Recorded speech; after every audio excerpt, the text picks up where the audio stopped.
a real life superhero.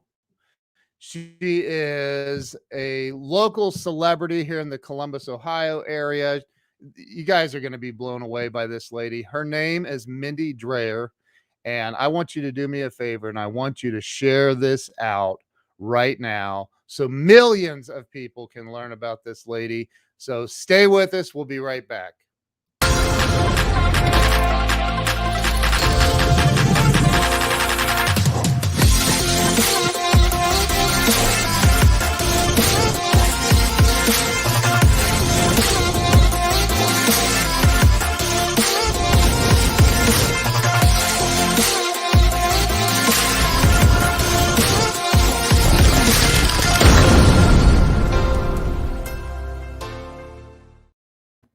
Okay, I am excited. Let me go ahead and bring Mindy onto the show.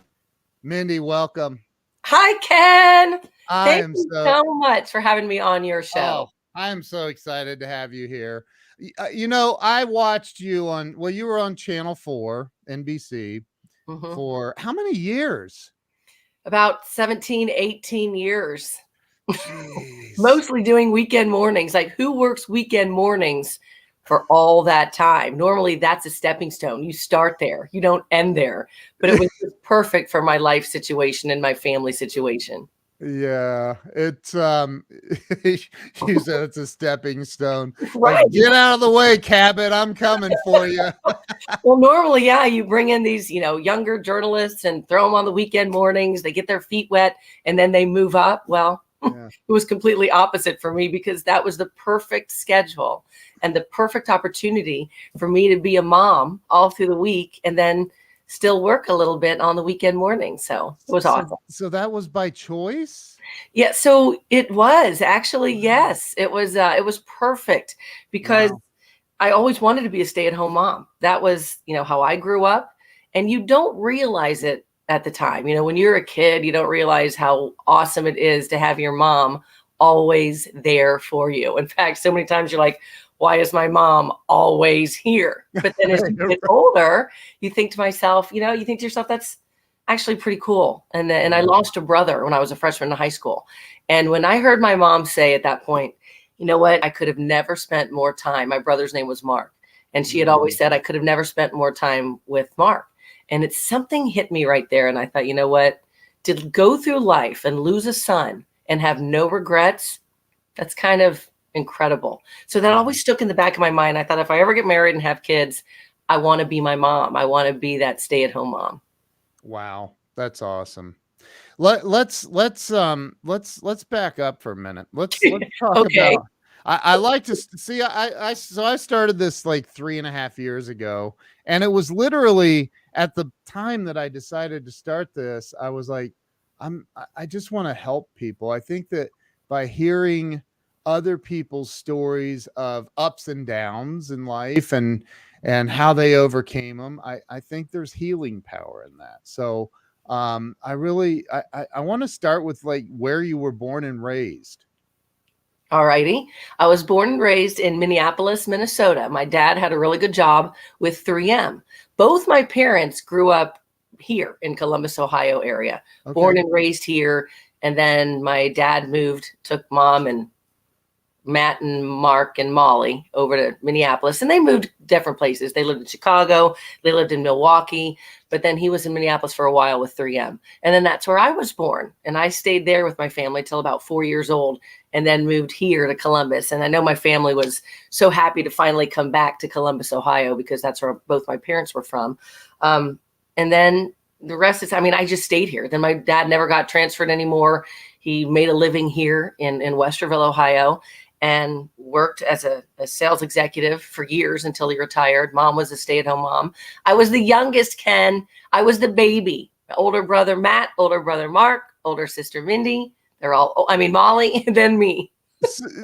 And I noticed something in this whole story. Like, your dad worked for 3M. Yep. And all of the kids' names started with M. Is there some kind of a correlation there?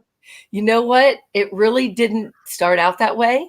If you talk to mom and dad, back in the day, they just kind of they liked the name Matthew. Then they liked Mark.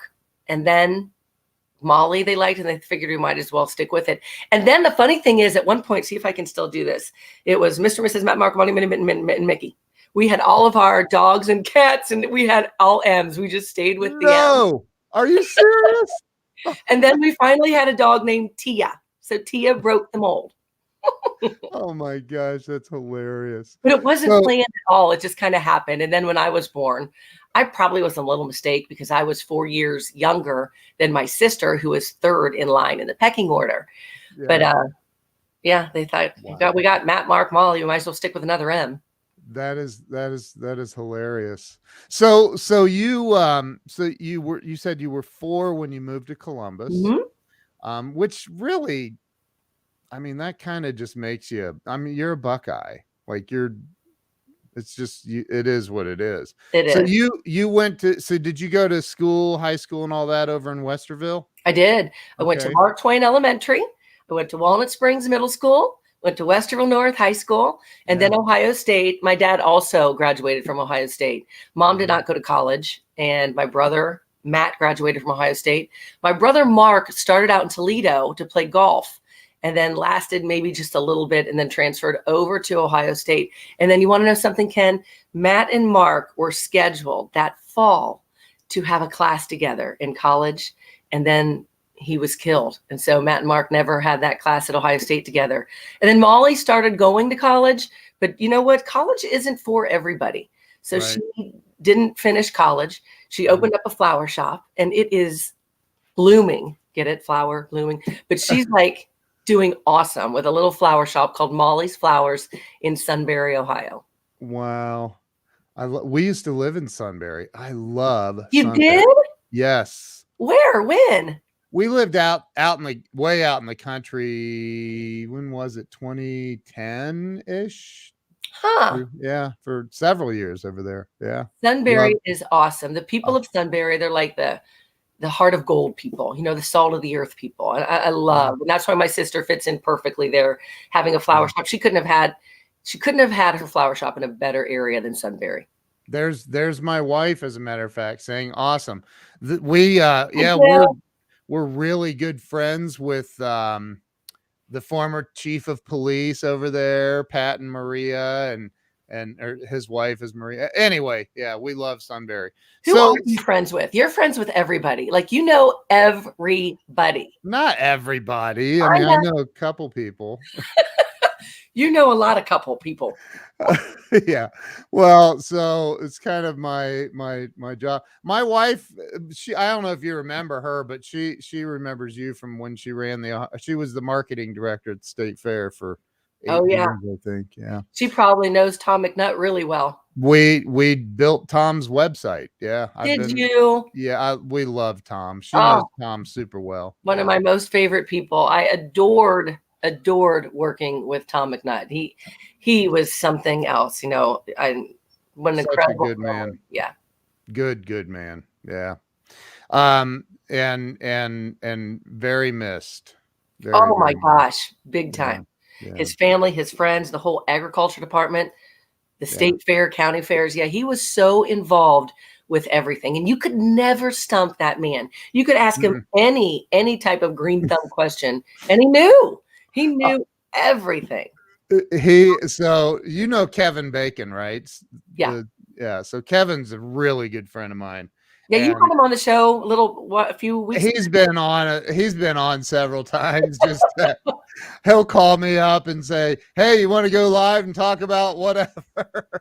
Oh, how funny! Yeah, but he doesn't cross lines when it comes to politics. I'm like, dude, come on, man, you're a state senator. But anyway, so I was with Kevin. He was, for some reason. I was talking about, we did Tom McNutt's website, and we ended up doing a couple of sites for Kevin too. But he said, man, I would love to talk to Tom. I have this problem with one of his plants. And I go, well, hang on. So I called Tom. I'm like, oh, how funny. And Tom solved his problem. It was amazing. Yeah, he knew everything about agriculture and plants, and yeah, incredible. Yeah, I'm telling you that we would get such good ratings on those weekend mornings. Yeah. And the reason, really, a lot of it was because of Tom, because people loved seeing him. He was just everybody's grandpa, so to speak. And they could get all their gardening questions answered. They knew that they'd get their problem solved because of Tom. Yeah. Yeah. He was amazing. So you ended up, we went pretty quick by, high school and college. But I do want to talk about, like when growing up, I mean, how old were you when you lost your brother? A freshman in high school. And it was a horrible situation. You know, we were a family that's closer than close. 4 kids, 2 parents, grandparents, every Sunday night, even to this day. You know, I don't have any grandparents anymore, Right. but we would all get together every Sunday night at my parents' house. And even though my grandma and grandpa were getting so much older, they continued to drive.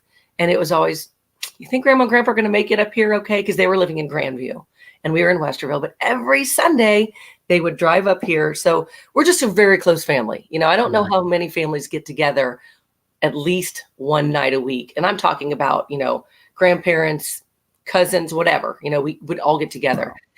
And it was just a close-knit family. And my brother was 22 years old at the time. And he was going out. There was a place in Columbus called the Gold Rush. And it was over at Bryce and Livingston over there back in the day. Yeah. He was going out with his buddies. So he was at the Gold Rush, went out to get something in his car to step outside, and he never went back in. And the next thing people realized was he was driving in some sort of red pickup truck. They had a description of it. It had Little Red Express on the sides, on the 2 door sides, and these silver like pipes almost sticking out of each side of the truck. So someone behind this truck, who ended up being the bouncer of the Gold Rush, and this was like 3 a.m, saw Mark either getting thrown, pushed, or jumped out of this car or truck. And he hit his head on a sign and was in a coma for a week. And obviously that was the hardest week in everyone's life in our family. And everyone came to, you know, the hospital, sat in the waiting room. And then my parents had to make a decision. He was on life support for a week. And if they would have kept him on life support, he would have come out of the coma, he would have been a vegetable. And so they had to make that decision. And then a neighbor of my parents said, her name was Jeannie Jones. And she said, you know what? You should probably put Mark's life, instead of in the hands of a machine, in the hands of God, and let God determine. And so when my parents heard that, they thought, you know what, that makes sense, because this could go on and on. You just don't know. Right. And Mark would have never wanted to live in a vegetable life form. And so they pulled the plug. They took him off the respirator, and then he peacefully passed. And I was a freshman. A freshman in high school. My gosh. That was a tough, that had to have been very, very tough then, if you guys are that close of a family. Oh my gosh. And my brothers, Matt and Mark, a year apart. So they did everything together. I mean, it was really probably hardest on my brother, Matt, and obviously my mom and dad. Wow. Yeah. And so, you know, you take life's situations, Ken, and you know, everybody goes through adversity. Everybody has difficult times in their life. I don't care how old you are. I don't care how great your life is. There's trouble in everyone's life. A little rain shall fall. Yep. And that was, you know, as a freshman in high school, I still had to get through all my freshman years. And mom at that time realized, she's like, you know what, Mindy, I know why we had you now, because I wasn't done raising you. You know, Matt and Molly were older, and the parents have done their job, but she still had to get me through high school. Yeah. And she and my dad did. I mean, it was a tough time. It's really, really hard to lose a sibling, but man, you never expect to bury your son or your daughter. And when I saw my parents, you know, having to do that, and now to this day, my son, and I know we're just jumping around again, but I think back and I think you worry so much. You know, I have an almost 20-year-old and an almost 19-year-old. Yeah. And and when weekends come around, or you can't help but worry, because you had that in the back of your mind that actually happened in your life, where mom and dad got that phone call from the police department, you know, and we have your son. My dad had to go down to the hospital to identify him. And you know what, Ken? My dad called my mom that night or that morning. It was early in the morning. And he said to her, Carm, we're going to lose our son. And she said, no, Bob, no way. But my dad saw my brother, and he knew right then we were going to lose him. But he was in a coma for a week and, fought the fight that you can, you're in a coma, but a lot of prayers, and it was Mark's time. Yeah. Wow. It's funny. I've had, not funny, I've had conversations about this, like, a lot of people, and I believe that we sign a contract with God before we ever get here, like saying, this is my destiny. This is what I'm going to do while I'm on the planet Earth. And you wonder, like, why did you sign that contract? Like, I wasn't ready yet. Right. I know. But, that's really, really sad. And I'm, very sorry for your loss and everybody's loss, it sounds like. Yeah. But, through every tragedy, something, what's that? You do learn from that. You learn, so from that point on, there's obviously that sadness, that heartbreak, but you do, life goes on. And if we can somehow find a way to keep Mark's memory alive, we had for years. Mark was a great golfer. I told you he was going to golf at Toledo. He was an outstanding golfer. It meant so much. He loved the life of a golfer. He loved the way they dressed. He loved their upscale lifestyle. He loved it, everything about it. So for years after that, our family held a golf outing, like a memorial outing in his name, and then gave away a scholarship to a golfer from Westerville North.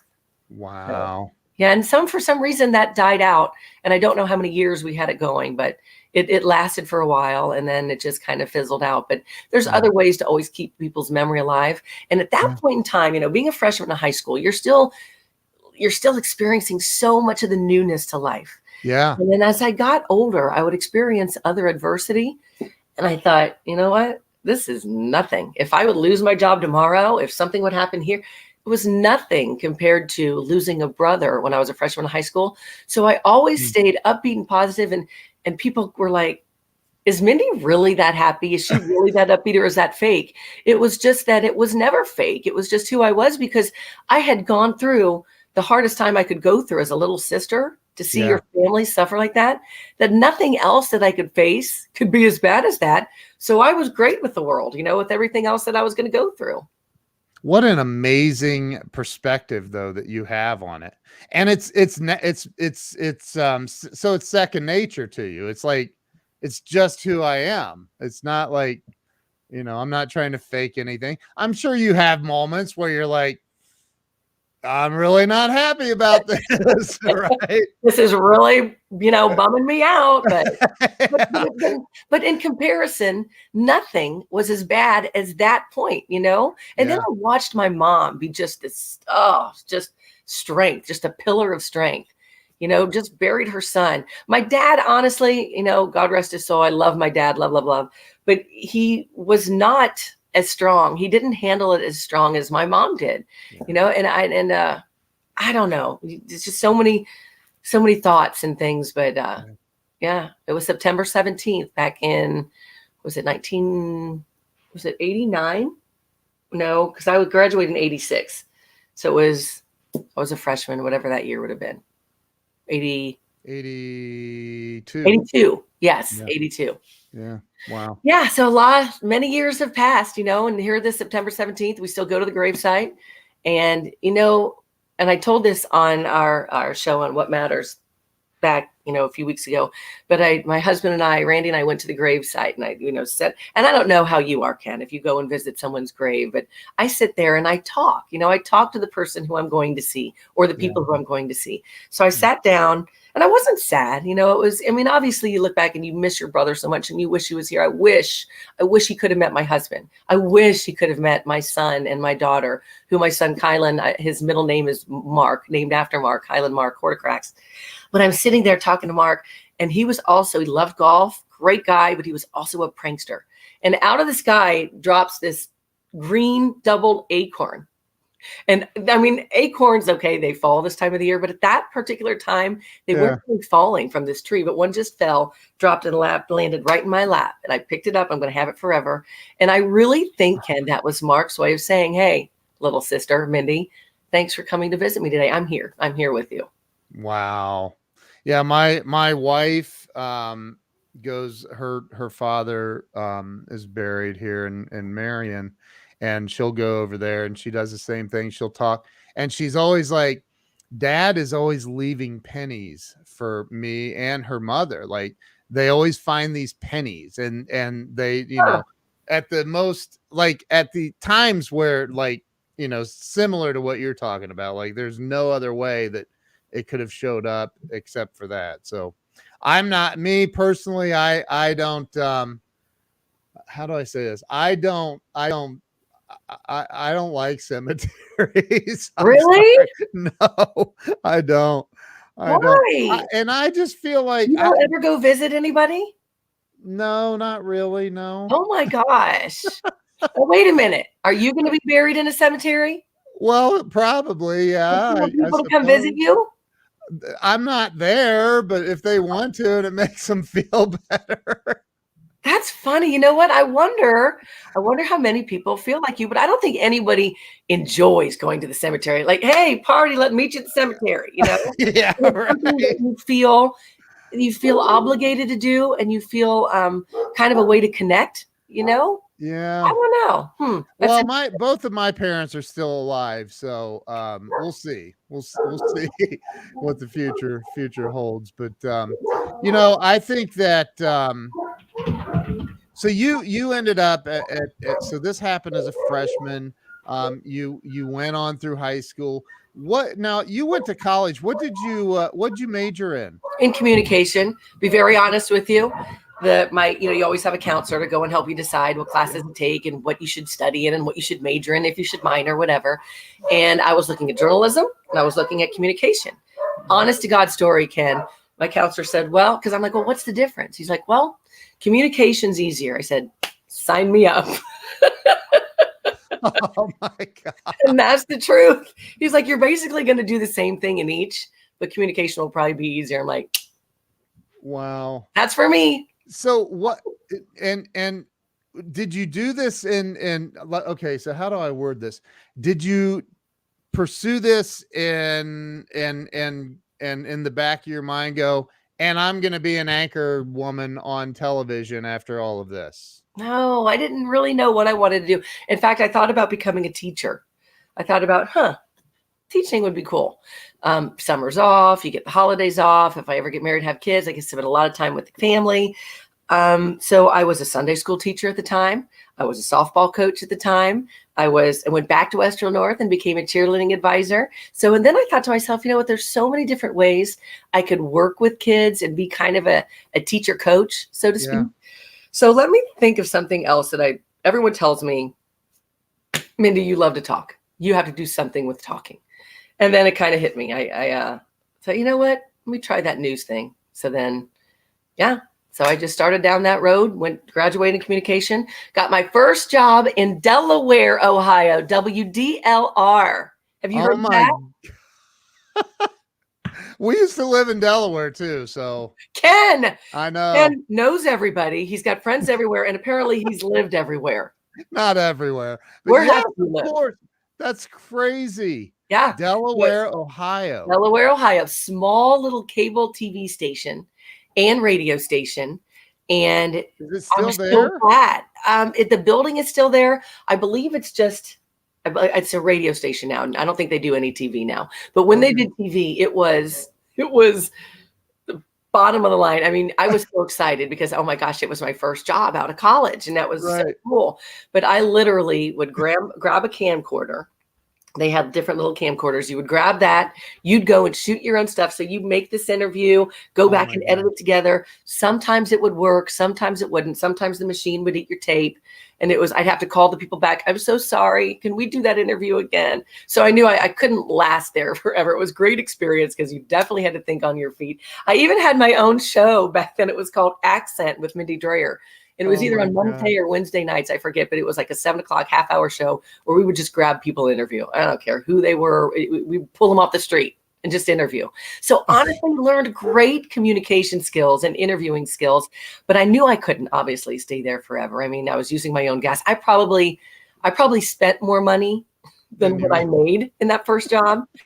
And I really wanted to get with some affiliate. It didn't matter to me if it was ABC, NBC, CBS. I just knew that that was the way to go. Yeah. So then I was in Lima. I mean, I went from Delaware to Lima. And then I really that's a hit step big up. time. Yeah. Oh, I mean, that's huge. have you lived in Lima Ohio. too? Huh? Have you lived in Lima too? When I grew up at Indian Lake. No way. Yeah. And so when my mom would take us school clothes shopping, we'd go to Lima, to the Lima Mall. The Lima Mall. Yeah. Like my gosh, how funny. And the American Mall. Yeah. Which no longer exists. I can't believe. See all these connections we have. I know. Yeah. I went to the flat track races at the Allen County Fair. Yes. Oh, the Allen County Fair was huge. That was the first time I ever in my life did a live shot. I honestly, when I got the job in Lima, George Dunster was my news director who hired me. And I was just thrilled. I grabbed a resume tape because, you know, when you're in the TV biz, you can't just produce a resume on paper. You have to have some type of a resume tape to show, you know, what you can do on TV, to show stories that you've done or whatever. Right. So I wanted to be different. I didn't want to just mail tapes. I grabbed tapes and I went to different markets across Ohio and I hand delivered it to the office. And I said, is your news director in by chance? And the receptionist was super nice. Her name was Cheryl. And she said, let me go back and check. And oh my gosh, he came out and met me and I couldn't believe it. I wasn't expecting that because news directors don't do that. And this was in Lima? Yes. And he took me back in the newsroom and we're talking and I thought, this is really nice. And ended up getting the job. And I thought I made the big time because I didn't have to drive my own car anymore. I didn't have to camcord my own stuff. I actually got to go on stories in a news car that said WLIO with photographers, with either Phil or Joe or Stacy, and I got to actually do a live shot. And the very first live shot was at the Allen County Fairgrounds at the fair, and I was doing something and I was standing next to a cow, a steer. And I remember taking the microphone and asking the cow a question and just being funny. And I got back to the station and they're like, oh my gosh, you're human. Like, you're not a statue, a walking, talking, just, you know, rip and read type of person. You're going to actually have some personality here. I'm like, oh, so it was okay to interview the cow? Oh my God, that's so awesome. WLIO, right? Is WLIO. What affiliate was that? NBC. NBC. Oh my gosh. Jeff Fitzgerald is now the news director there, and he was one of the main anchors along with Lori Omnis and Holly Koza and Vince Koza. Vince Koza was the sports guy forever. Do you remember that name, Vince Koza? No. What channel is that on? What's their channel number? It was 35. Now 35. Yep. I remember. Because back, okay, so really, someone just my wife. Went to Ohio Northern. They knew Tina Ramos. Yeah, that's funny. You know, honestly, there's a lot of people who got their start at that little WLIO TV station. And you know, actually, their reach, I don't know what their DMA is, that what their total count was, but they're like, we were down in Indian Lake. We picked it up with an antenna. That was before cable. Yes, you're right. And you want to know something, Ken? I loved it there. I was there for about 3.5 years, which is probably way longer than anybody should have been if you're moving up in this business and moving on. But it was so fun. I loved everybody. And so many of those people, maybe some of them are watching right now, so many of those people are still there today because it was really, you talk about, you know, and sometimes it's overused, or like a family. They really were like a family because people would go there and stay, but they had the lock because when I was there, there was no other TV station. So you didn't have to worry about ratings. No one really had to worry about accountability in their job because there was no one to compare it to. Right. So it was a lock. You had that job, you were going to keep that job. And that's where I met my husband, Vince Koza, who recently died a few years ago of cancer. He was the sports director there, and he was doing a story on my husband, Randy, because he was a huge sports celebrity growing up, Randy Quartercracks, and his dad as well. But they were doing a story on Randy making this professional softball team. And he was always a basketball legend growing up. He, was an All-American at the University of Findlay. So they did this story. I just got off the set doing weather. And then I had to go cover city council that night. I see this big guy, really good looking guy, get out of this beat up car. And I'm like, that guy's good looking.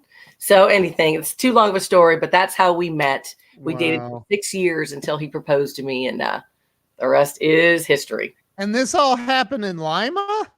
That all happened in Lima. And I think that's why, 3.5 years, there was a long time, but I really was happy. And I didn't really want to go anywhere. The people were great, but then I thought, there's got to be more. There's got to be something else. If I eventually want to get back to TV in Columbus, I got to probably move on. And, everywhere I was in Delaware, I would knock on the door of Columbus TV stations. Never heard anything. When I was in Lima, I would knock on the door of Columbus TV stations. Never heard anything. You had to have so much experience. Yeah. And then my next move from Lima is I knocked on the door of Youngstown. And I got a morning anchor job in Youngstown, Ohio. Youngstown? Did you live there too? No, but I've been there. I would not move there. I'm just saying.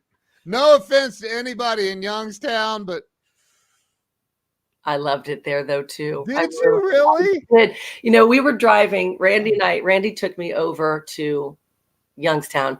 This was maybe during an interview. I was going to have an interview. There was a second interview, and he drove me over there, and we were driving into town right around rush hour, and there was no rush hour traffic. I'm thinking, well, this is odd. What's going on here? But it was such a heavy steel mill factory induced area and city. And it really went through a tough time when those mills shut down and thousands of people lost their jobs. Yeah. So it was in an era where Youngstown was trying to pick back up. And the best thing in Youngstown at the time when I ended up working there was Jim Tressel. He was the head coach of the Penguins of YSU.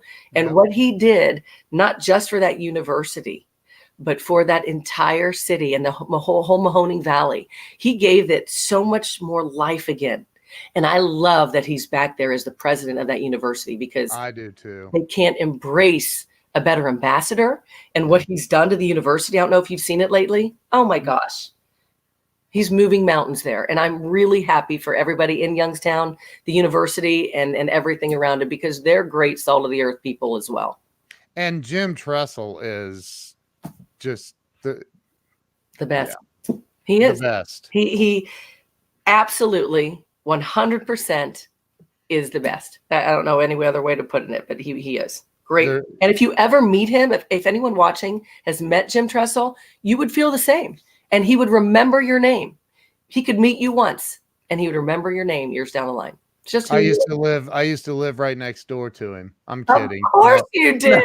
No, I didn't. I totally believed you.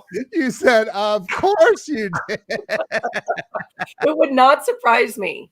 No, I've never met him. He's one of my heroes, though. I love that man. He's incredible. Yeah. Incredible. Yeah. Yeah. So, wow. So, okay, now you're in Youngstown. Now I'm in Youngstown. At what affiliate?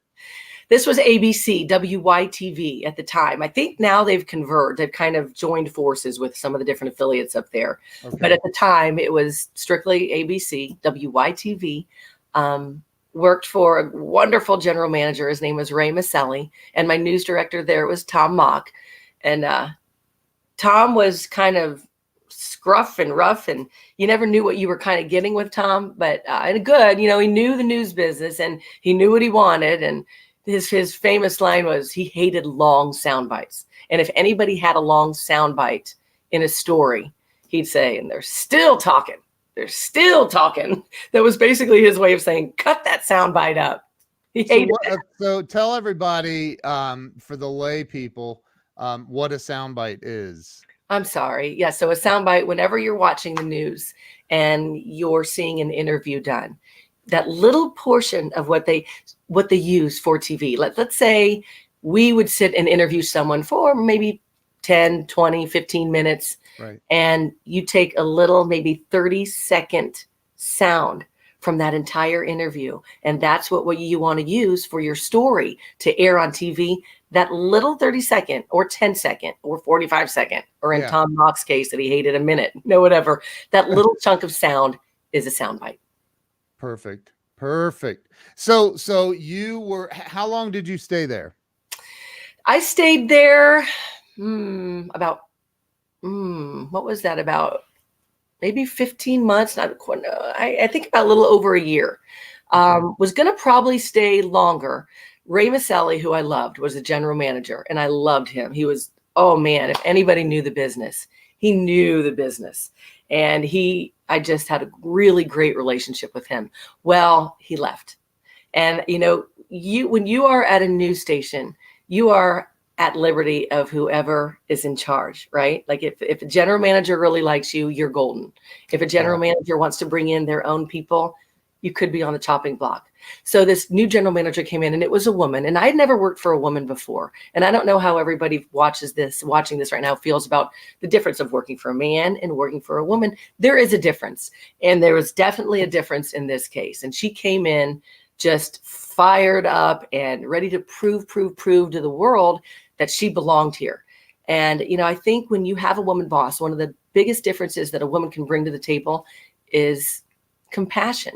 Being able to just, I don't know, use your emotion and your compassion to relate. Feminine energy. It is what it is. But she pushed that to the side, and she wanted to make sure to be known. Listen, I can work in a man's world. So she wanted to come in and just change everything. And what we were doing was awesome, was remarkable. It was working. But she wanted to make this TV station a lot like Pittsburgh. Well, Youngstown and Pittsburgh aren't the same, but she had come from Pittsburgh. So she wanted to have all this traffic all the time. And I'm like, traffic? There is no traffic really in Youngstown. Nobody has a job here. Relax. She wanted these traffic reports. So she wanted to take myself and the other anchor. He was Steve Chenevy, who's absolutely kicking butt right now in Washington and winning all kinds of awards as a journalist. She wanted to take us to and find us new jobs. She didn't want to get rid of us. She wanted us to just do different things and change the morning show completely. And I'm like, that's the only reason why I moved to Youngstown, was to do this morning show. So then again, I got tapes, and I thought, well, I'll take 2 weeks. I'll take my 2 weeks vacation, hit the pavement, and start delivering tapes again. And was this close to taking a job in Toledo. And finally, you talk about fate and destiny and things happening for a reason. Remember I told you that I'd knock on the door when I was working in Delaware, working in Lima, working in Youngstown, whatever. I never heard anything from Columbus TV stations. Finally, within this 2-week time period where I really needed to find something, Channel 4's news director called and said, can you be in my office? And I was like, oh my gosh, after all these years, to finally hear something. Jim Sanders was his name, and he's passed away since. But what a great news director he was too. Loved working for him. And I think everybody loved working for that man. So to realize that someone of his expertise and he had so much respect in the business, was interested in little me at my home, what I've been trying to get to for all these years, I was overjoyed. I hung up that phone. I was at my parents' house because I was, took those 2 weeks off from work to really try to find something. And I remember having to call Toledo. CJ Butane was that news director's name. And I called him up and I said, I am so sorry. I'm not going to be able to take that job. You know what he said? He said, you landed something in Columbus, didn't you? I said, I did. He goes, I totally understand. That's your home, go for it and good luck. Wow. So cool. So you cool. Did you like when Channel 4 called, when he called, like, did you know you had it, or did you have to go? I hung up that phone at my parents' house, and honestly, Ken, I just start crying a little bit because I was so happy because I didn't, they wanted me at Youngstown to report 3 days of the week and do weekend weather. And I'm like, that's not what I want to do. That's not what I want my career path to be, And so I knew news directors don't call like that unless they're really interested. So I just had a really good feeling. And then when I went to his office and we interviewed, I had an even better feeling. And then, he called shortly after that interview and got the job, and they were short staffed at the time. I was hired along with 2 other people, Alan Cohen and Bill Saphos, and I were all hired on the exact same day, but we started at different days. And it was it was life-changing for me because I got to go home. I got to be on TV right where I grew up, where all my family is, my friends are. And it was super cool. And I never, ever once took it for granted.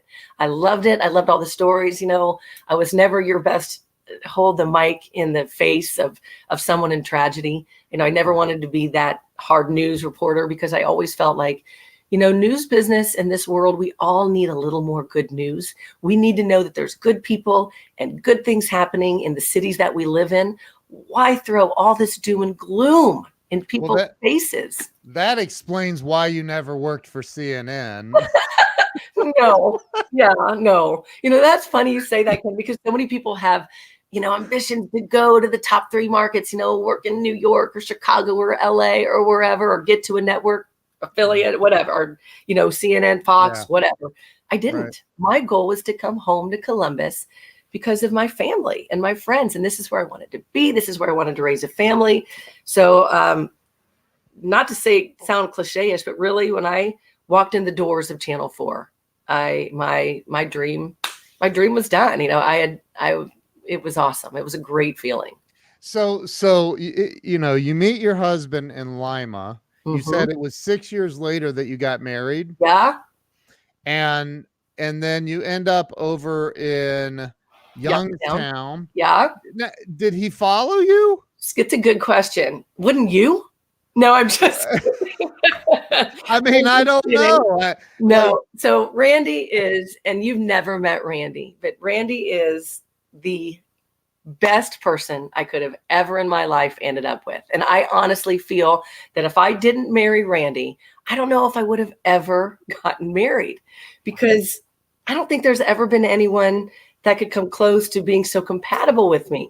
We are so much alike, but then we're so different too. And he always says, Mindy's the front of the room. She likes the attention. She loves the blah, blah, blah, talk to everybody. And Randy likes to be low key, but he loves to talk too.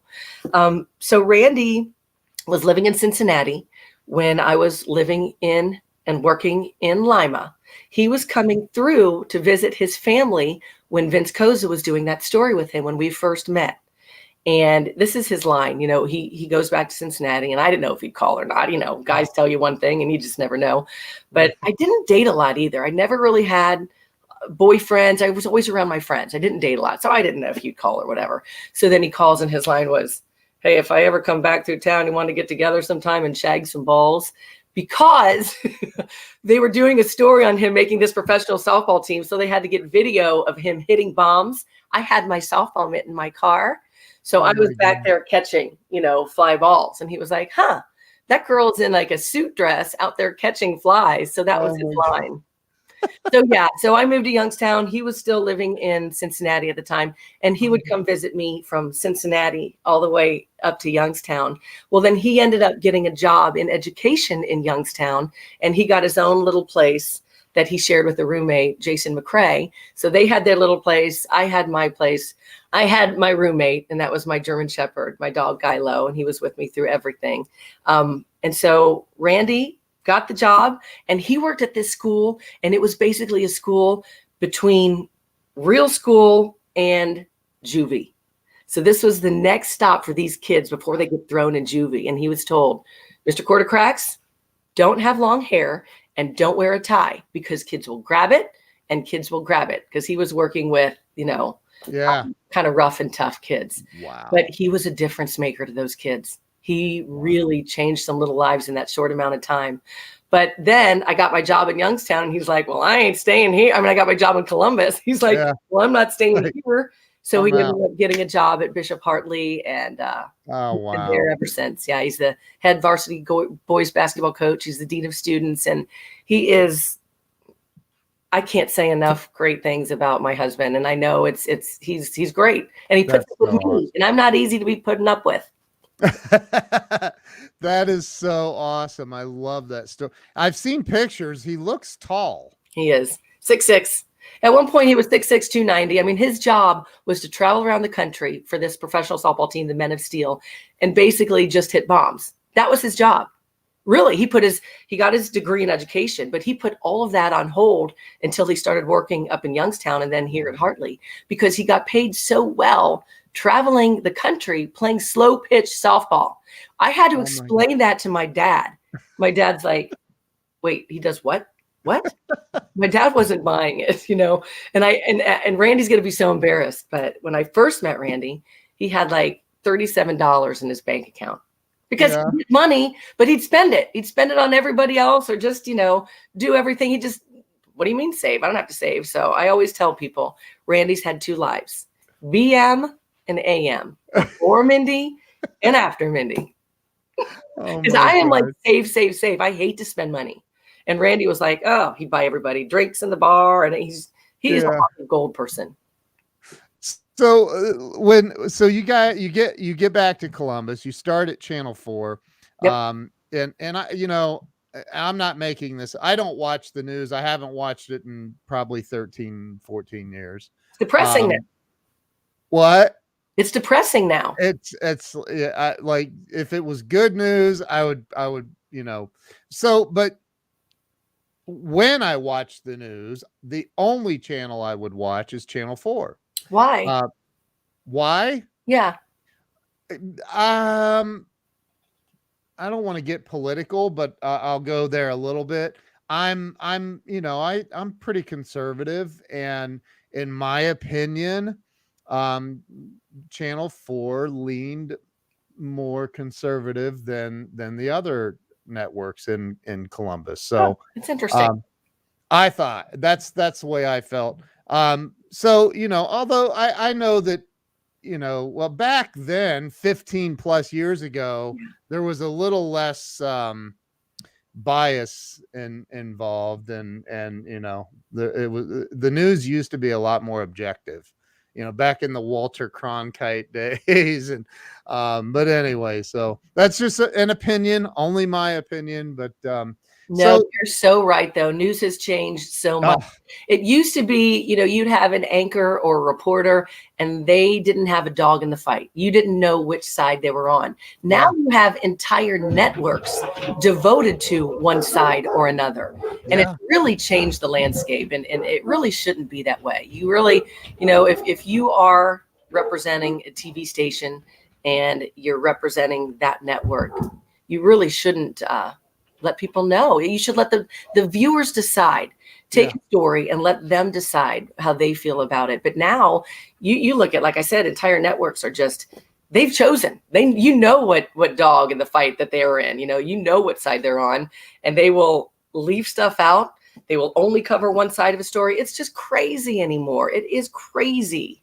It is. And you see some that are that flip flop. And anyway, I don't watch the news. I just do my own research, and I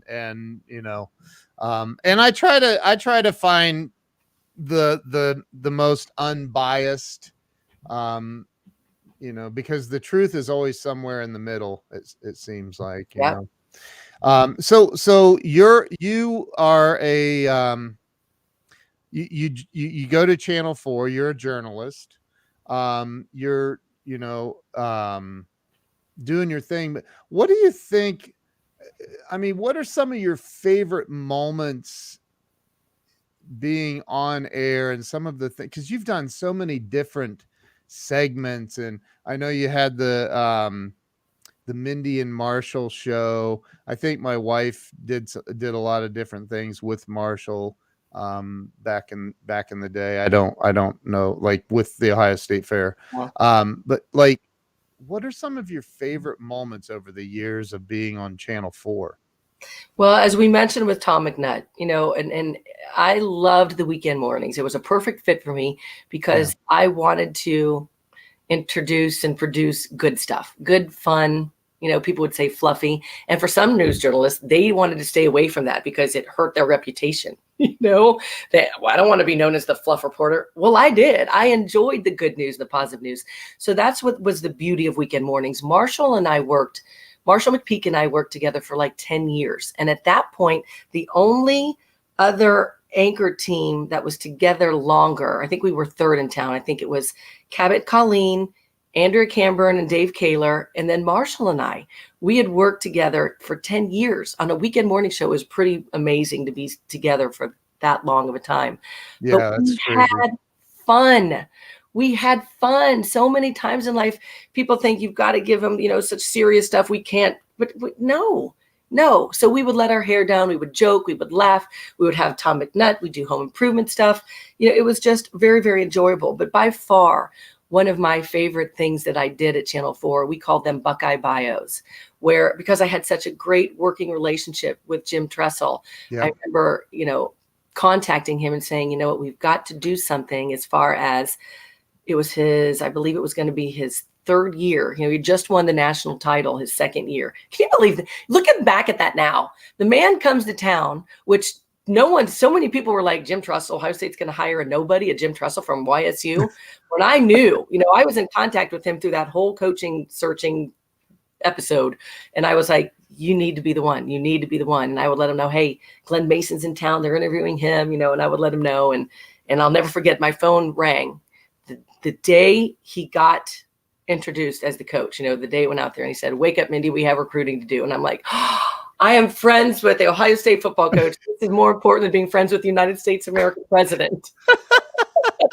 So I had a great working relationship with press. And I said, you know what, a lot of these, you just graduate a lot of these seniors, you just won the national title, but you've got these younger kids coming up. Why don't we do something called Buckeye Bios, where you let me interview all of your new seniors?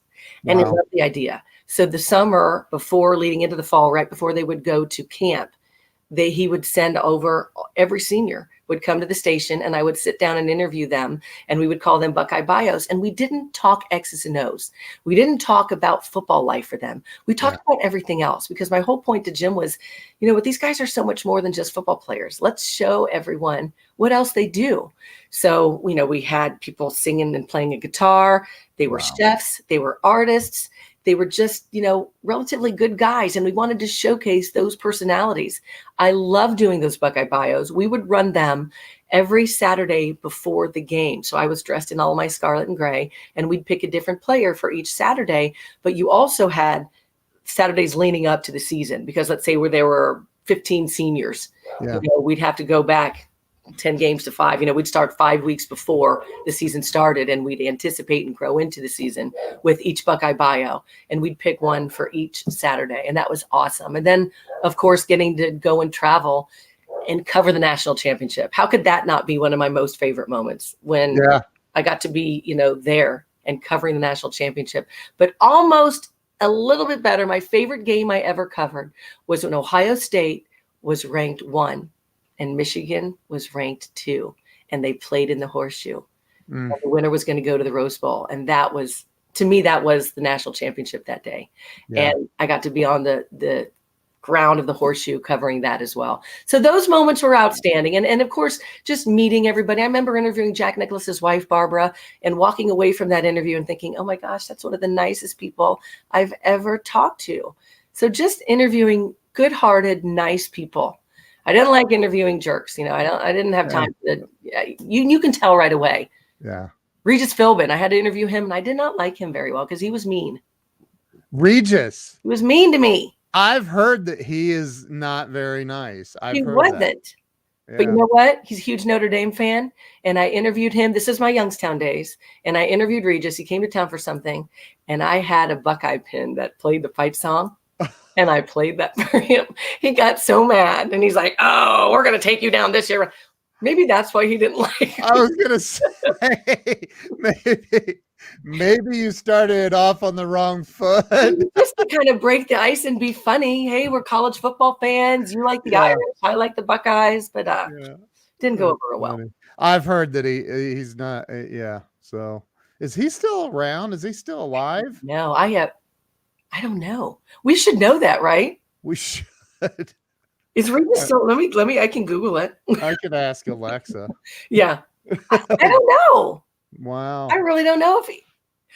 I don't know. Shame on us. Is Regis Philbin still alive? But you know what, Ken? You and I are the same age, and our memory goes, right? We're both 53. He died on July 24th of 2020. How did we not know? We forget. I'm so forgetful anymore. Well, July 2020, there was a lot going on. Yeah. Now I feel bad though, because I said he wasn't very nice. Now he's probably going to haunt me somewhere. Alive or dead. If he wasn't nice, he wasn't nice. I know, but you're never supposed to speak about ill, people who have passed away. Talk ill of them. You didn't know. So now you know, and you won't do it again. So no, Regis was a great person. I loved interviewing him. How's that? So I think, you've done, and what I think is really cool too is being in the media, you get a front row seat to so many amazing things. Yeah, you do. And backstage seat, to just about anything. I know you've emceed a lot of big events, and I'm sure you've been on stage at the biggest arenas and concerts and, all of the amazing things.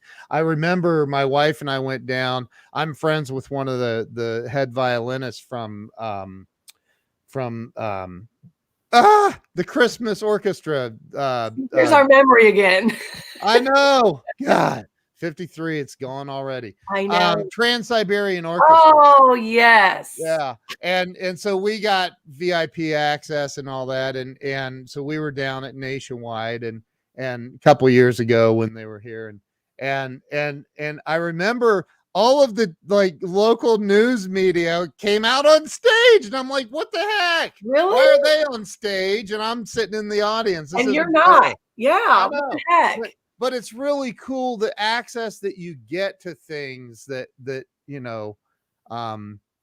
it's pretty amazing. It is. It's but you have to take it in stride. And that's why, anytime someone reaches out to ask, can you MC this? Can you do this? Can you do that? My whole career, I have tried to do as much as I can, for whoever I can. My favorite are always the animal shelters that raise money for animals, things like that, because I love animals. That's probably my number one. But and I'm doing something on October 16th for a Magical Moment Foundation, where great people, he's the chief of plastic surgery and constructive surgery at Children's Hospital. And him and his wife have created this foundation because they found a gap between, there's a lot of Make-A-Wish foundations for terminally ill children. Well, there's kind of the gap that these kids with facial differences have kind of been forgotten about. So because he's in reconstructive surgery, he has created this organization to give gifts of anything, of magical moments to these children. And it's it's only been around a little over a year. And so they're having a fundraiser at Carfania's, the new Carfania's here in Columbus. And so they're having a magician come in, and they've asked if I would MC it. And it's like, you look at people who are so passionate about doing good things in life. How can I say no? Yes, of course I want to be involved in that. I want to help as well. I want to, there's some good things and great people doing awesome things. And for them to think of me and to ask me to help at a night like that, I'm all in. That is amazing. I'm really kind of surprised that you and my wife aren't like best friends. We might after if we had it her way, we would have a house filled with rescue dogs. We have 2 rescue dogs right now. They're both golden retrievers.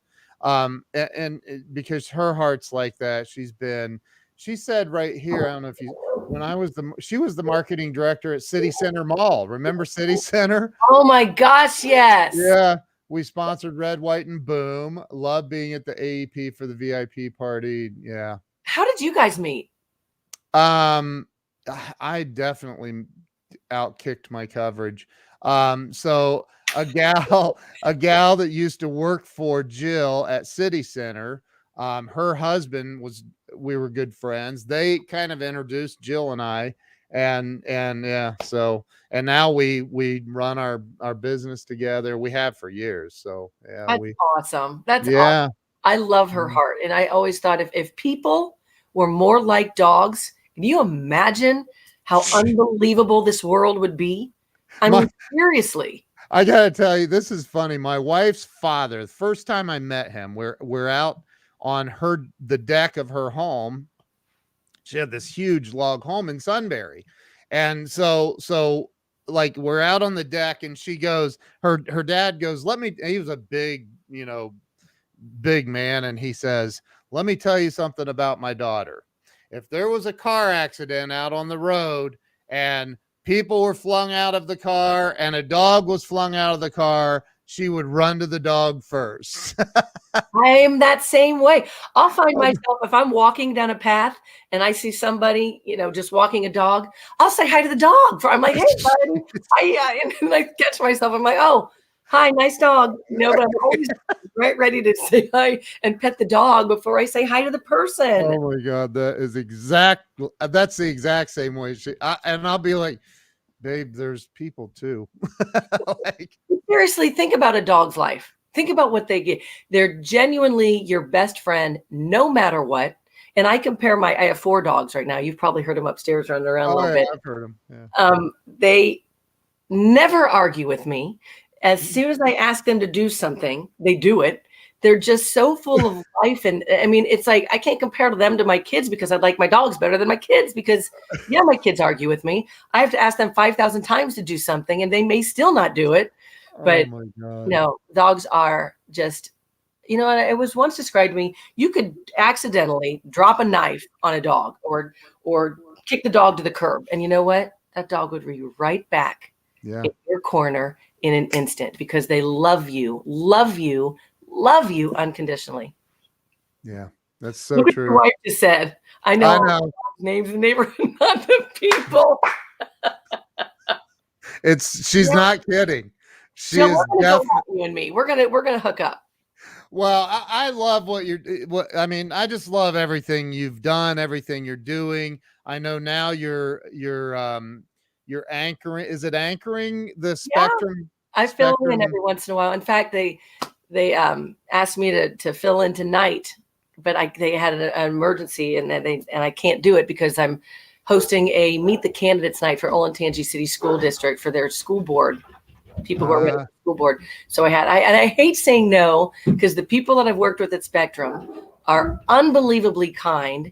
And a lot of them are very young. So I walk into the newsroom, I'm like, hey, mom's here. No, I don't really, but I feel like that because I'm so much older than everybody, but they're so great. And so every time they ask me to fill in an instant, I love everybody there. They're outstanding. So yeah, it's been fun. It's been fun to get back on the horse, and it is kind of like riding a bike again. You don't forget it once you've done something for so long and then you don't do it anymore. And then you get asked to do it again. I was like, I wonder if I can still do this, but yeah, it's been fun. And anytime they call and ask me to fill in, I am there in an instant because they're great people. I used to play on a men's league baseball team when I lived in West Virginia. And it was all of my teammates on my team were all local news media people. My best friend was the main anchor with NBC down there. And so he asked me to play on this team and I'm like, sure. I mean, I played in high school. I'm sure I'll do great. Not against like these guys that are semi-pro pitchers throwing 90-mile-an-hour fastballs. And wow. So anyway, I had a point behind all of this. There goes our memory again. I know, what the heck? When you were talking about, I was talking about how nice the people were at Spectrum. It's good to be back on the bike and yeah. So I used to drink a lot. I don't drink anymore, but I would get with these guys and there was this one guy that was he did sports and weather once in a while, and he was real arrogant and cocky. And I'd had a couple of extras that night, and I said, dude, shut your trap. Oh, you look at a camera and read a teleprompter. Like, you're not that special. And I said this to this guy, and he, whatever. And then years later, I'm reading a teleprompter. I'm doing a video, and I have this teleprompter, and I was like, this is freaking difficult. Like reading it. Like, this is really, really hard. I'm used to doing like just, off the cuff, and reading a teleprompter is not easy. Seriously. And if you don't believe me, go try it. It's not easy to do and deliver it properly without you look like you're reading a teleprompter. So my hat's off to anybody that can do that. It's amazing. Really? Oh, Hmm. yeah. I guess just because I've done it for so long, my biggest thing is, and the people at Spectrum are starting to realize this. And I would drive, back at Channel 4 during the weekend mornings, Marshall and I, and even Harrison, we would ad lib so much. You'd have the story, but I'd always add things before the story or in between the story or after the story. And, everything's timed. You got to keep things going on time to hit your commercial breaks. Yeah. And the poor producers and directors had kill pages 33 through 34 because Drayer just keeps going on, because I didn't want to just read the news to people. I wanted to talk to people. I wanted it to be conversational. So even, now when I'm filling in at Spectrum, I'll add a little bit of just ad-libbing to it. And they haven't said anything. I don't think they mind too much yet, but I'm not doing, overboard. But see, that's in that you're delivering a real experience. I tried. That's what I enjoy. Yeah. I don't want to just rip and read, because everybody except for Ken could do that, No. I want to relate the story to people, right? Yeah. I mean, if I had to read a story about a house fire that killed children, how can I just read that like, in Lima today, this happened? No, my experience was, oh my gosh, you guys are not going to believe this story. Listen to what happened in Lima, So I kind of presented it that way just because that's how I felt. So I kind of mixed in a little bit of emotion with delivering the news, because I didn't want to be a robot, right? We're people. We are humans. How can you not feel something when you're delivering those type of stories? And the worst, Ken, and I know your wife would agree, anytime I had to read an animal abuse story, in fact, the producers would know, don't give this one to Mindy. I should break down, because what story? An animal abuse. If someone abused and killed an animal, and I couldn't do it. I couldn't. It just tore at me. And then when I became a mom, and you had to read cases of missing children or child abuse stories, everything changed then too. But yeah, I mean, I was never ever a journalist who was a robot. I felt the stories when I would read them, and I knew that whoever I was reading them to, they had to be feeling the same way. And that's how I tried to deliver the news. And you've done it beautifully over all of these years. And I completely do you know the song Don Henley did called Dirty Laundry? Yeah. Yep. Do you know why he wrote that song? It was for the news business. But it was because his wife cheated on him with some reporter or something. I didn't know that part of it. And he wrote this song. Yeah, but it was, a lot of that is true about a lot of, like, they can get on and be very robotic, showing no emotion. And understand it. And you miss, I think that if you do that, you miss the connection with the audience. Right. That's why when I'm doing this show, first off, it's the internet and it's my show. So we can go all day if we want. There's no time limit. I try to keep it around an hour or so, but I don't have whatever.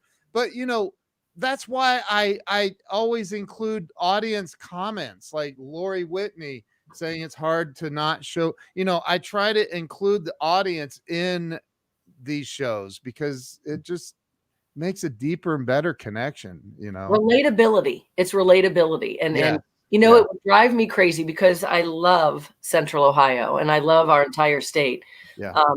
Grew up here, and everything means so much to me here that it always kind of bothered me when I would see people come to town just to get themselves a good resume tape and move on. Like the city didn't really mean anything to them, and then they wear their scarlet and gray just because they felt like they had to. They didn't really love the Buckeyes. There were so many people that came to town through that. And I thought, it's not real. It's not real. Wouldn't you rather be presented the news to someone who is heartfelt and real and compassionate instead of someone who's just looking for their benefit to get that good resume tape so they can leave town and move on to something bigger, and that always bothered me. Yeah, that's sad. I think it's pathetic a little bit. Oh, I get it. I get it too. I get people want to move on and that, but it's just Columbus isn't Columbus, is Columbus in the top 10, 20? No. Last time I looked, Columbus was in the 30s, either 31 or 33 as far as top news. Yeah. Which really isn't bad. No, it may be in the 20s now, but I haven't looked in a while. I haven't really had a reason to. Right. Now my daughter, she's at Ohio State right now. She's a softball player at Ohio State. Yep. My son is a baseball player at Otterbein, and they're both, my son was a year older than Cammie. Kylan was born in 2001 as my first kid, and then Cammie was born in 2002 as my second kid. Wow. So he's going to be 20 years old this Friday on October 8th, and she'll be 19 after on October 15th. But she wants to get into this business in the sports end of it. She wants to work for ESPN or something like that. And she's already, had internships, and she definitely has a personality for it, I'm sure. But, you have to have thick skin. And eventually, if she really wants to continue to do this and go down this path, I'll have to tell her that. I'm going to say, listen, be ready for all kinds of criticism. Some people won't like your hair. They won't like what you wear. I was told I was too tan for TV. I mean, so many things. It's never what you're saying. It's your appearance that people will come down on for you, Wow. That's terrible. Oh, it's so true. But I know, I know. And, gotta have thick skin. And here's the one thing that my buddy Grant Cardone says, who's a billionaire. The guy's got, everything. And he's like, you're never going to make it without haters. If you don't have haters, you're not going to make it. Like, you're not doing enough. You need to do more. If you don't have haters, you're not doing enough. And it's like, it never really made sense to me, because I want everybody to like me and love me. Like, I don't. We all do. That's human nature. Yeah, right. But you can't please everybody. It's not possible. That's right. You just have to. You're so right. You just said a mouthful. And man, when people in any industry, I don't care if it's TV news, I don't care if it's teaching, being a doctor, whatever, you're never going to please everybody. You're not possible. But as long as you know in your heart that you're doing the right thing, and that should be really it in a nutshell. Yeah. I want to cover, you're a best-selling author. Why do you say that? I'm not really a best-selling author. Oh, I thought you hit the bestseller list. On my publisher's website, a bestseller they're published. So I guess you can say that. Did any of your books make it to the top 100 on Amazon? I have no idea. I don't even know how to look that stuff up. Fire your publisher. So I wrote these books because we talk about heart and putting yourself out there and being real. That's why I wrote these books. And anytime someone gets them, and because you write books and you're writing another one now, but you don't write these books so no one reads them. You want the world to read your words. You want the world to know what was in your mind and what was in your heart and what you put down on paper. And so anytime someone says, Mindy, can I get a copy of Gilo or The King or Dear Mom? Oh, it makes you feel so good. I want to sell hundreds of them. Yeah, thousands, hundreds of thousands, hundreds of thousands. If that would ever happen, then, okay. Yeah. I can't see that happening, because I would love for that to happen, but I wouldn't even know where to begin to do that. Well, so I want to, so you wrote in order, Gilo. Let's start there, and then we'll go to The King, and then let's start with this real quick. Why? This was your first book, and why? What made you wake up? Did you wake up one day and go, I'm going to write a book about my dog? Isn't he beautiful? Look at that. He's beautiful. Beautiful. I love. Mwah. Because part of the business when you're a journalist, hopefully you're writing stories. You're not just on the screen telling the stories, you're writing them. And that was also one of my favorite parts. It was meeting people, interviewing people, and then writing their stories. I love to write. And I always knew someday I would want to write books. I want to somehow write.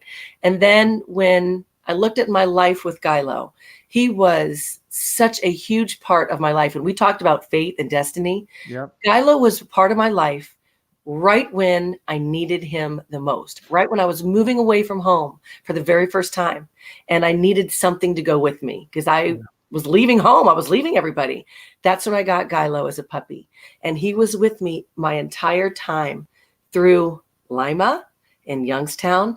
And then when I moved home to Columbus, it's like his job was done. He left me. And I only had him for 6 years. Wow. So, and you look at that and you thought, you know what? That was God sending me my guardian angel when I needed somebody to be with me when I wasn't home. And I was nowhere near ready for Gilo to leave me. You know, it was, oh my gosh, terrible, terrible. And I had to be, I had to go to Channel 4. It was the first, I can't remember exactly if it was the first day I was doing a story or maybe just there meeting people when he passed away. And I had to go into that station not knowing anybody, not knowing that my heart was just literally ripped in two. And I had to kind of put on a front just to say, I didn't want to burden them.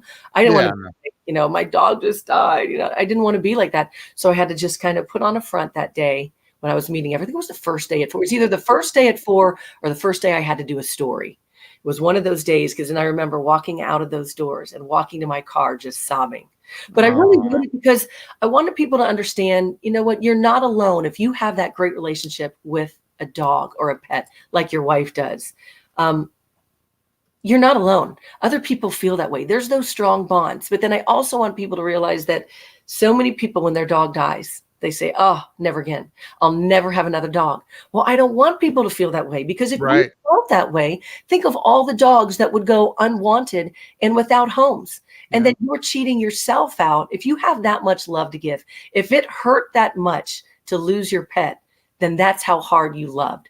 And then you should be able to love again like that. So that was my whole reason for sharing my story, that there's so many things that happened there. That was fate. It was destiny. He was my everything in my life. But it was there for such an important part of time. And when he did his job, because most German Shepherds have jobs, his job was done. He got me home. Wow.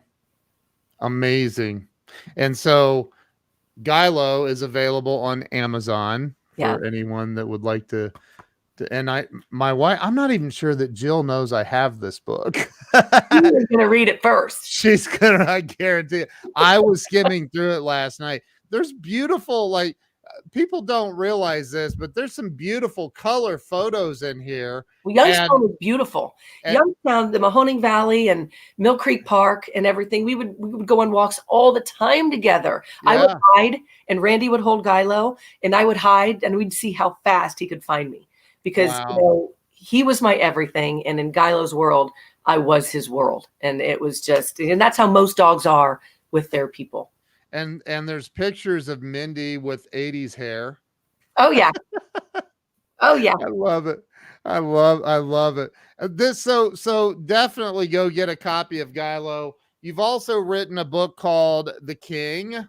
That was your second book. Yeah. Let's touch on that real quick. So the color photos is my father-in-law, and Randy loves his dad. You know, he's such an important role model in his life. Obviously, Randy is an administrator. Randy's dad was an administrator. Randy's a high school basketball coach. Randy's dad was a high school basketball coach. Randy doesn't have nearly the amount of wins that his dad is, because his dad is the winningest coach in the history of high school basketball. 890 wins. In Ohio or nationwide? High school in Ohio. He has more wins than any high school coach in the history of basketball in the state of Ohio, but he is ranked nationally too. Wow. But you take, and so Randy would tell me these stories and I would look at him and I'd be like, somebody's got to write this man's life story, because one of 8 kids, Randy is, you know, so there were 8 kids in this family. And you talk about adversity of going through life's up and downs. And as a coach, ups and downs, everything he went through. Honestly, Ken, this book should be a movie. It's one of those unbelievable movies because you have this top of the line coach winning in life and on the basketball court. And then it comes to a point where people want him to step away. They say he's too old to coach now. He can't relate to his high school kids anymore. And what does he do? He signs a contract because at the time his wife had passed away.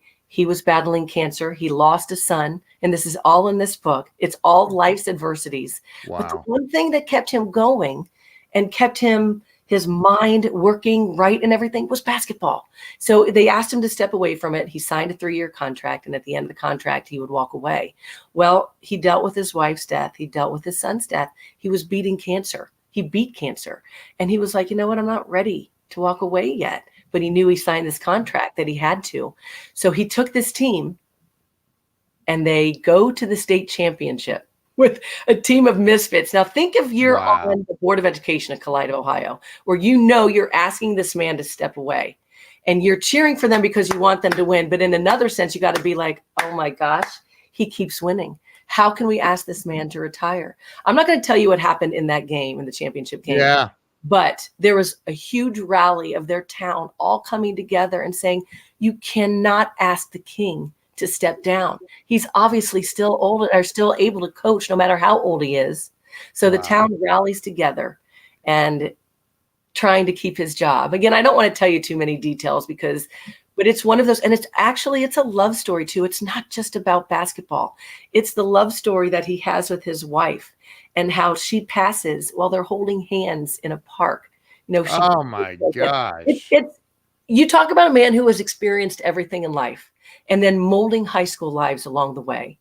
It is one of the best real life stories. I was just surprised that no one told it. So I thought, okay, I will do this for him. He's a great man and he's still around. And that was one of the best parts, Ken, is when I would finish a chapter and I would call him up and read it to him to see if it was okay. Because you got to get the facts right? Yeah, right. All the stuff. And I'd say, Randy, what happened? He's like, listen, I can give you some of it, but I don't know for sure everything. You got to call Dad. And so I was so happy to do that for him and for the people of Kalida and Putnam County.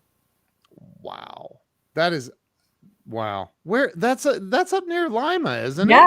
Well, that's why. Yeah. Remember Randy was going through from Cincinnati, going through Lima to go up to Putnam County to visit his family. He stopped at WLIO to do a story, and that's when I met him. Mm-hmm. And it's a huge, huge family.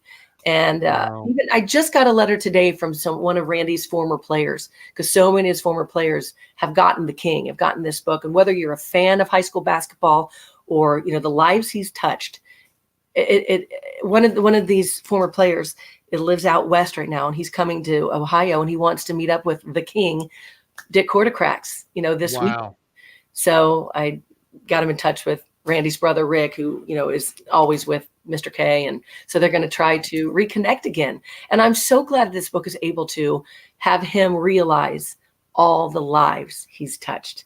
And it's kind of put him back in the limelight because he's signing so many books for people. And it's so cool. I am overjoyed to be able to give this little gift to Mr. Kortokrax because he's earned it. And the way I would love for coaches of today to read it, because you could never get away with some of the ways that Mr. K used to coach, that Dick Kortokrax.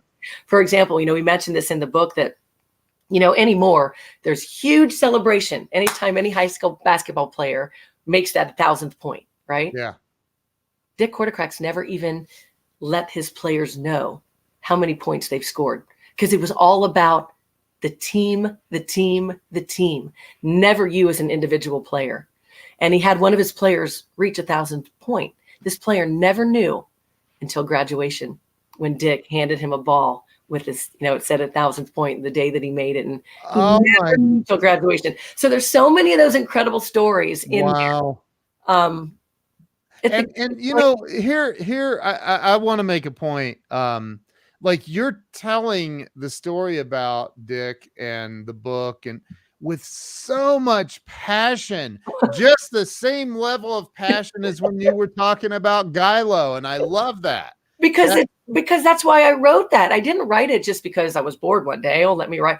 I wrote it because there's such great stories and there's stories that need to be told. I love People need to read these, just because to feel good about life again and to know that life is tough.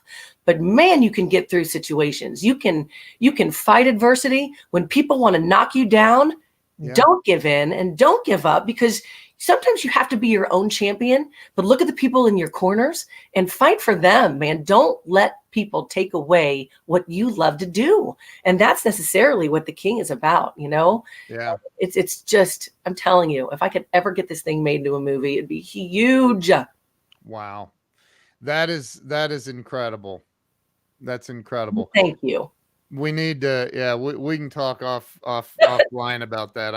I know some people. I know, you know, that's me. And everyone's like, yeah, you need to get this made while Dick Hortocrax is still around. You know, he's in his 80s, in his upper 80s, you know? Wow. So that's incredible. Yeah. So the third book that you wrote, I love the cover of this book, by the way. I love it. And you have no idea how many times I've reached down thinking that was a pen. I do the same thing. My mom does the same thing. You go to grab a pen and wait, that's the cover of the book. That's the cover of the book. You said that. Oh my gosh. I've done it. I'll bet you I've done it at least 20 times. Reach down like I need a pen. I'm like, hey, and it's not. But this is the book, and it's called Dear Mom. And it's some heartwarming stories from families you will recognize. You'll love what they share, by Mindy Drayer. So Mindy, talk about this book, because I know that this one is definitely from your heart. So talk about Dear Mom. So it wasn't my idea, and it wasn't my intention to ever write this book. People reached out to me and said, you did such a good job writing about Randy's dad and what an inspiration he is. But how can you not write about your own mom and everything that she's gone through and her life as a whole? And I said, you know what? You're right. It's going to be hard to write about my mom because she is my world. You know, you look at heroes in life and phew. See, now you're going to give me all I don't want to get teary-eyed, you know. Don't. I really don't. But well, it's okay. You know, God, everything, Ken, everything. And so she was diagnosed with cancer. Oh my gosh, it's been probably 5-6 years now. And we're like, what? This is the pillar of strength woman who lives her life. Everything she does is right. You know, she doesn't drink, she doesn't smoke. She's extremely opinionated. You talk about being a conservative. Whoo! She is Miss Conservative, you know, and she had her Trump signs out in her yard. Someone stole them. She put them right back, and she's, you know, she's 90. Oh my gosh. Now, but she's a feisty 90-year-old, and she'll tell you how she feels, Ken, whether you want to hear it or not. That's my mom. I love it. Is my everything, my champion, my hero. And so when someone suggested, why don't you write about her? I knew it'd be difficult, but and then it just started unraveling. You know, every chapter begins with a letter to her. Dear Mom, something, you know, something about the way I was raised or the family or how she grew up, something. But then I didn't want it to end there, because it's one thing to just have a story about my mom. This is a collection of so many other mom-related stories from moms you will recognize or from kids you will recognize about their moms. For example, Karen Kasich writes about what it was like to be the First Lady of Ohio, raising her twin daughters, and stories that no one has ever heard before. But she's a great writer too. She did a great job with her passage. Yolanda Harris, the anchor at Channel 10, she wrote about how she always wanted to become a mom, but couldn't. So she is a dog mom. And that is so important too. You know, she's at Channel 10. Yeah. I thought she was on Channel 6. Where have you been? I don't watch the news. Apparently you don't. No, she's now the main anchor at Channel 10. She was at 6 forever. Channel 10 brought her over there. So yeah, she's at Channel 10 now. But so there's a chapter being dedicated to dog moms, because they're just as important as kid moms, right? And there's a chapter on sports moms. You know, Katie Smith, the Olympian, the Ohio State best basketball player female ever at Ohio State. She writes about what it was like for her mom to sit in the stands watching all those games from little to the Olympics. C. Wow. Grant, one of my favorite Ohio State Buckeye football players ever, he writes about his mom had passed away and how important she was in his life. Who was that one again? C. Grant, Okay. Buckeye football player. Yeah.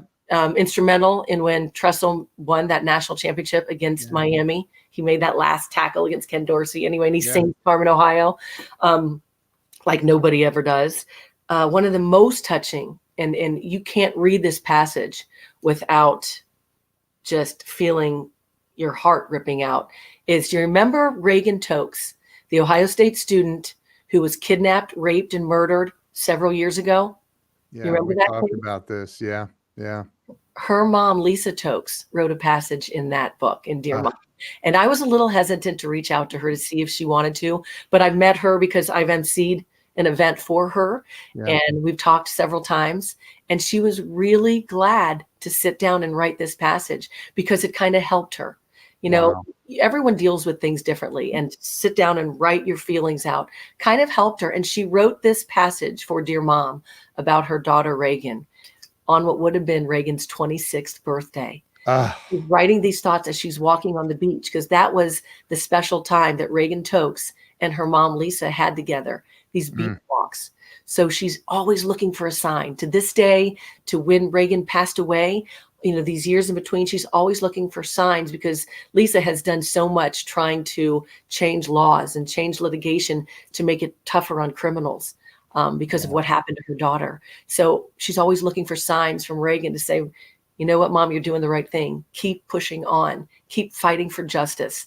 So those are just some of the examples in this book that it's you laugh, some hilariously funny stories that moms experience with their kids that so many moms can relate to.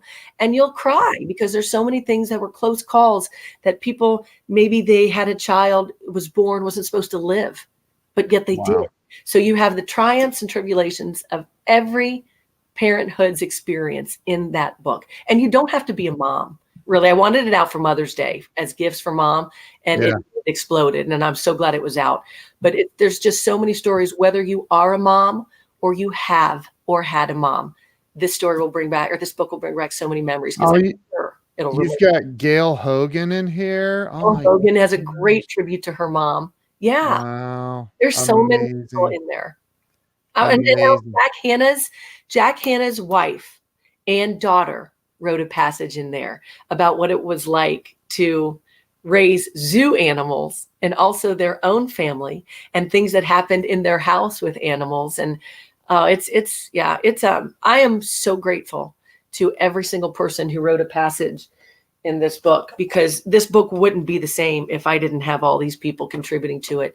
And, you know, we all learn from each other, whether it's parenting or life, whatever we go through, we learn from one another, because we're not on an island in life. We have each other. And when we can read stories like this, it's great for new moms I'm going to do this in life. You know, it's great for old moms, new moms, just people in general. And it'll make you realize that what a great job parents have in this world.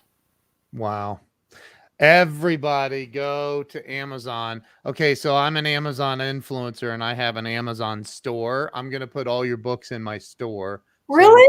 So I'll put them all in there. So when people go to my store, they'll see these and they'll buy them. So really, everybody go get a copy of Dear Mom today. It sounds, so I have a good excuse, but I got your books right before I got COVID, and I haven't read them yet. So I know the debilitating that thing was, but gosh, Mindy, I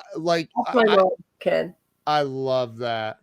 Wow. And she had her arm amputated at 89 years old because of the cancer. This cancer has come back 6 times. And that's why let me tell you something. She's going to be 91 at the end of November, lost her arm at 89. And she did not want to, when she realized she had sarcoma and that eventually you could lose a limb, she was like, nah, they're not taking my arm. If I was maybe in my 20s or 30s, I could learn to live life again without one arm. But then it came down to, because the cancer kept coming back, it came down to lose your limb or lose your life. So she chose to give up her arm. But let me tell you something. My almost 91-year-old mom is still driving. She's still grocery shopping. She's still cooking. She's with still one arm. cooking. That's why she's my champion. And with one arm. With one arm. She's the one, which we call her one arm Carm. Her name's Carm. And the very end of this book, every chapter starts out with Dear Mom something. And then all these people included their passages. At the very end of the book, she writes, Dear kids. Oh my God. Yes. So anyway, I'm so lucky to have her in my life. I'm 53, and to have her fighting cancer like a freaking rock star champion. Wow. She's outstanding. So she's still feisty. I mean, she's still, we'll still argue all the time about whatever. Mom this, mom that, but she's wow. We've done, my wife's brothers had cancer like for 40 some years, since he was 6. And so we've done a lot. In fact, we were at the Make-A-Wish gala, and Colleen Marshall was sitting literally right next to us. She came over and talked to us for a while. So,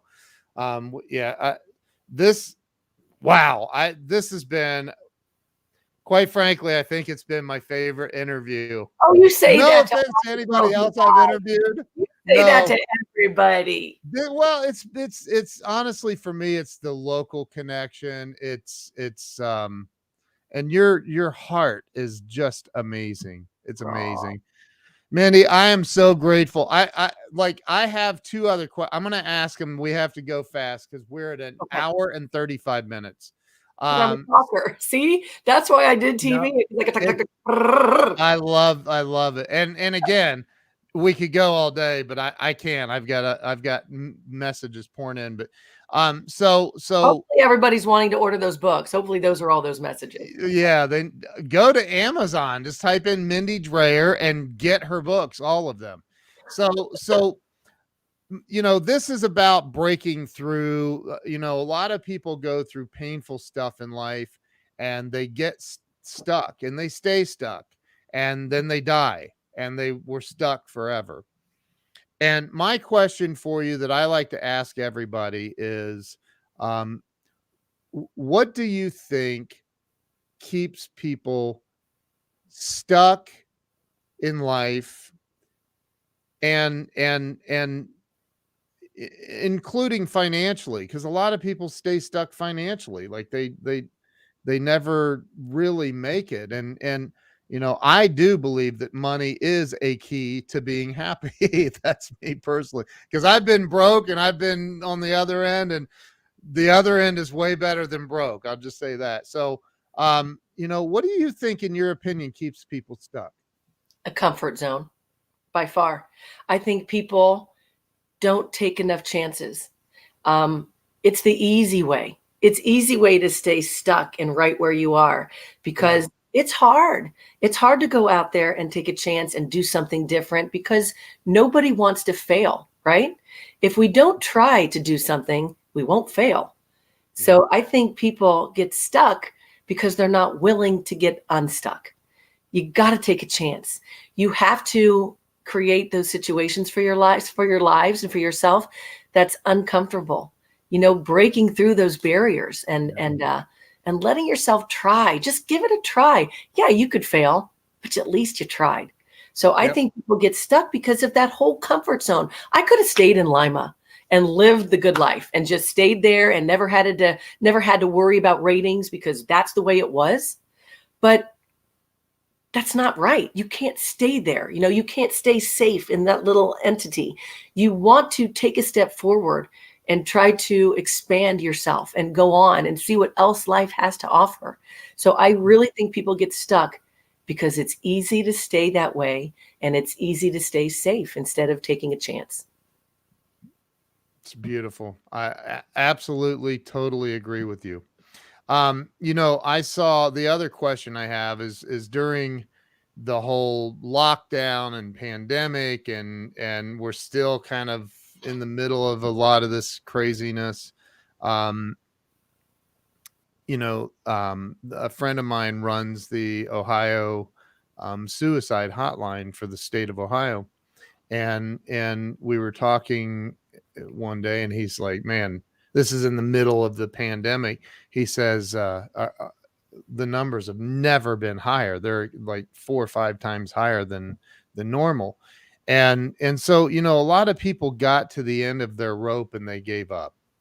And I'm always curious to know, like, if you talk to somebody that they're just they feel like they've tried everything and they don't know what else to do, what would you say to that person to help them get through? Because you and I know it's temporary. It's going to get better. But what would you say to somebody, like, to get them through to the next moment? I guess someone is always there for you. You may feel all alone. And on our What Matters show that I do on 610, we have one of our monthly sponsors is Open Arms Counseling. And we talk to Ann Hurst every single month about these types of questions. Yeah. And find somebody or find an organization, something, because I think when people are at their lowest of lows is when they need to really get up. Sometimes you have to hit rock bottom to really go and get help and create anew. Yeah. I think that one of the lowest times in people's lives is when they feel all alone. No one really is ever all alone. There's always somebody willing to help. And it may not be your neighbor. It may not be a family member. It may not even be someone that you know, but there's someone out there willing to help you. You've got to give other people a chance. If there's a lot of mean-spirited, horrible people out there, but I pray every single night, and I pray for God too, because I think sometimes God looks at this world right now and the path that so many people are going on and the things that are happening. And I just feel like it's not what God intended for so many of these circumstances. So I pray for him, and I'm like, I am sorry if this isn't the way it's supposed to be. But I feel like there's someone out there. Yes, there's a lot of mean-spirited people, but our world by far outweighs the good, outweighs the bad by so much it's not even funny. You can't even compare. So although there's this amount of mean-spirited, horrible, haty people, there's this amount of really good people willing to help. You just have to be willing to let them try to help you. Don't shut everybody out, because you may feel all alone, life's terrible, this and that, whatever, but it doesn't have to be. You have to have the bravery to take that initial step in the right direction. Amen. Totally agree. Mindy Drayer, you are a rock star. Thank you. I'm not. You are. Really not. And being that humble makes you an even bigger rock star. I'm really not. I mean, you posted this. I'm like, I really look at myself as a daughter, a wife, a mom, a sister, and an aunt. I mean, I love people, Ken. I love people. I don't care any walk of life that they're in. And the more people I can meet, the better. And that's the honest to God's truth. I love people. Well, it shows. It shows you radiate that. So look at what my wife is saying about you. You've brightened everyone's day today. That makes me feel so good. And Jen says, my favorite thing about Mindy is she makes everyone feel special. She has a heart of gold. Because everybody is special. Yes. Everybody is special. And that's why I always have said, if you could drop me in the middle of anywhere, I would tell someone's story, because everybody has a story to tell. I wrote these 3 books because of 3 things that have happened in my own life, but everybody's got a story to tell. Everybody. And so tell everybody about, because you're also on 610 WTVN, which is like one of the largest AM radio stations in the world. And that's so fun. That's so awesome. Like, so tell everybody about your shows real quick. Okay. You have a couple of shows on TVN. Yep. On Sundays, I'm on from 2:00 in the afternoon until 6:00 in the evening. And the first show is relatively new. Boots and I started doing this one just maybe a couple months ago. It's called Raw with Mindy and Boots. And if you know Boots, which is Dan Boots Longinette, he's about as raw as you get. I mean, he just lays it on the line, says whatever. Sometimes I kind of have to, reel him back in a little bit, but it's kind of fun to let him just go, and I agree with so much of what Boots thinks and says. And there's other things that we don't agree on. And a lot of this is on 610 WTVN. Most of their hosts, most of their programming you hear on the radio is guys. So this is a different show because you have a guy and a girl, and we'll look at different issues, how a guy sees things and how a girl sees things. And then after that is a show that I've been doing now for several years. It's called What Matters with Mindy and Mikaela. And that's with Mikaela Hunt, who used to also work at Channel 4. She did the Monday through Friday morning shows.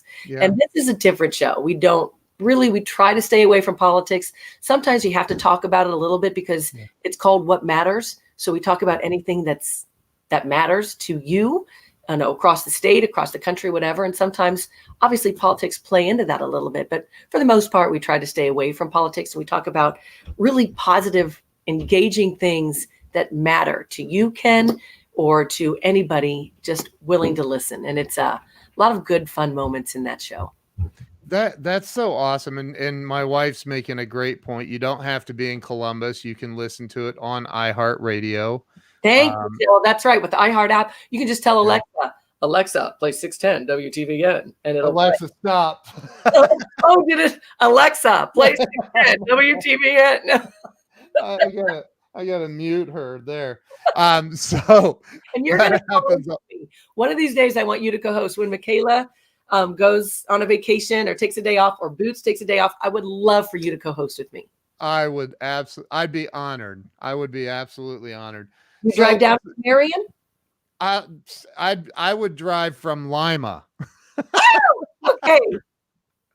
So you are amazing. I can't thank you enough. I cannot thank you enough for this interview and for promoting the books. And I know you're with Amazon and you're an Amazon influencer, but if anyone wants to get them directly through me too, I'm more than happy to sign them and mail them out as well. I have a stash at my house, Ken.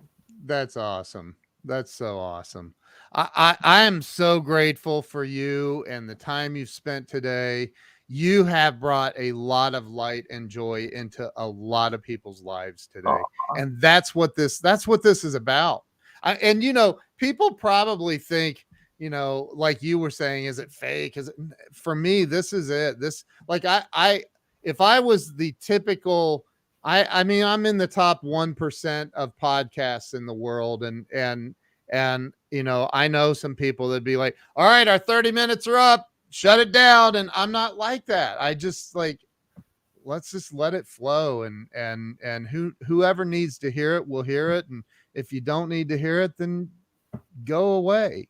So, and by the way, Breakthrough Walls is also available on iHeartRadio and every other major podcast platform in the world. So, Mindy Drayer, you are a rock star in my book. And who's Joshua says, love being in the studio once. Oh, that's Josh. I love Josh. That's with Miracle Method. He's one of my most favorite. Hi, Josh. I actually saw, I think on your fan page, I saw you doing a video of Josh. Yes. And his pink shorts. He loves his shorts. He's awesome, but he does a great job. He represents Miracle Method. And I tell you what, I can't believe people wouldn't use Miracle Method. If you're trying to do bath or kitchen stuff, they beat everybody's price and they're just great. I don't want to make a commercial, but seriously, it's crazy how many companies are out there if you look for them that can really help you out financially, and they're awesome. I used to work with one of their competitors actually, so I've heard of them. They're pretty big company. So that's awesome. Josh, thanks for being here. Thanks for stopping by. Mindy, thank you. I'm going to end the live stream, but I don't want you to click leave studio. I'm going to end it, and then you and I'll finish up afterwards. Is that okay? Sure, absolutely. Thank you guys, everybody, for watching. I love being on your show, Ken. You're just awesome. Awesome. Thank you. And but for anybody watching, if you have not shared this out with your friends and your family, just click the share button below the video and share it out on Facebook or YouTube or wherever you're watching from, LinkedIn. Just share it out. You can still redeem yourself if you haven't yet. So go ahead and click share. Mindy, thank you so much. Stay with me. I'm gonna play the outro, and then you and I will chat real quick. So thank you, everybody. Have a wonderful, wonderful day, and we'll see you later. Thanks so much. Bye. Bye.